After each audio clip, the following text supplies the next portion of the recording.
Satanism, the underlying power to all occult practices. Is Satanism the worship of Satan, or Lucifer, in opposition to the worship of God? It is the worship of Satan which has been the driving force behind the handful of men who have perpetuated the Illuminati conspiracy. It has been reported that the spread of the occult has been the job of an inner circle of the Illuminati, which is known as the Council of 13, or the Grand Druid Council. Through its various incarnations, the spread of the occult has enabled the Illuminati to create a social climate that has welcomed the advent of the New World Order, One World Government, and the One World Church that will accompany it. The Druids. The occult movement basically began with the Druids, who were found among the ancient Celts, the people of Gaul in France, Switzerland, Belgium, Bohemia, Galicia in Spain, as well as Galatia in what is now known as Turkey, and the forerunners of those living today in the British Isles, Scotland, and Ireland. Their culture flourished for hundreds of years before the Christian era, peaking around 1200 BC, when they became caught up between the encroachment of the Roman Empire and the invasions from barbaric Germanic tribes. The Druids were members of a priesthood who came from the upper class of Celtic society,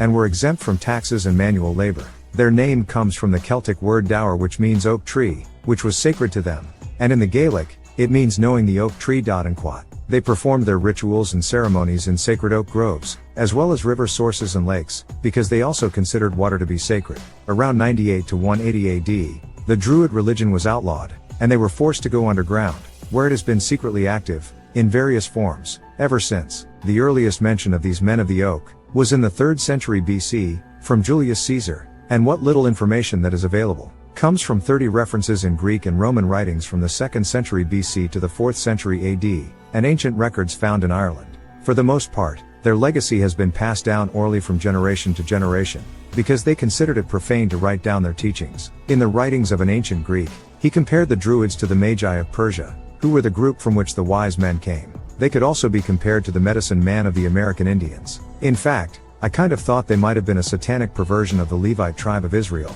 from which came the priests. An aura of mystery surrounded the Druids, and they were considered evil. It was alleged that they possessed strange powers, such as being able to produce mists, storms, floods, and cast spells. As it turned out, there was reason to fear these men, because some of their rituals included both animal and human sacrifice. The Druids worshipped the sun god, the moon, and the stars. Many of their rites centered around such astronomical occurrences as equinoxes and solstices. It is believed that Stonehenge, built in 2750 BC on the Salisbury Plain in southwest England, and transformed into a solar observatory by 1900 BC, was later used by the Druids as a temple for sacrifices. A similar structure in Avebury, 20 miles north, was also used. Their biggest night of the year was the ceremony known as the Vigil of Samhain, on October 31st, in honor of Samhain, the horned hunter of the night, Satan, as seen in the pentagram, the oak god of the underworld, and the god of the dead. It is this ritual that evolved into the annual tradition of Halloween.